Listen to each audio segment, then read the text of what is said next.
कला दर्पण news. हुपरीत क्लंबिंग e tender विरोधात आमरण उपोषणाचा दुसरा दिवस, आंदोलन अधिक तीव्र करण्याचा इशारा.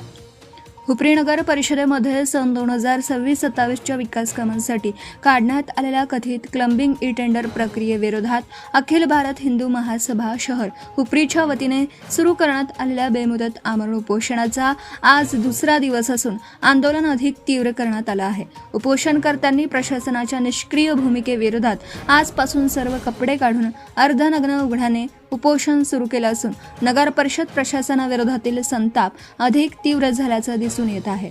प्रशासनाकडून अद्याप कोणतीही ठोस दखल घेण्यात आली नसल्याचा आरोप आंदोलनकर्त्यांकडून करण्यात येत आहे.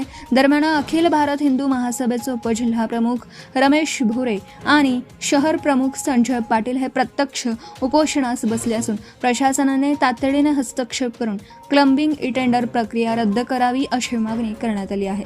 आंदोलनकर्त्यांनी इशारा दिला आहे की आजही प्रशासनाने उपोषणाची दखल घेतली नाही तर उद्यापासून पाणीही त्यागून आंदोलन आणखी उग्र करण्यात येईल. निविदा प्रक्रियेमधील कथित गैरप्रकार आणि अनियमितता जनतेसमोर आणल्याशिवाय आंदोलन मागे घेतलं जाणार नाही असा आक्रमक पवित्रा आंदोलनकर्त्यांनी व्यक्त केला आहे. नगर परिषदेसमोर कोणताही मंडप न उभारता भर उन्हात आंदोलन सुरू असल्यामुळे उपोषणकर्त्यांच्या प्रकृतीबाबतही चिंता व्यक्त होत आहे. त्यामुळे प्रशासन पुढे कोणती भूमिका घेणार याकडे सर्वांचं हुपरी शहराचं लक्ष लागलं आहे.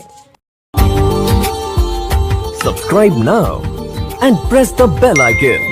Never miss an update.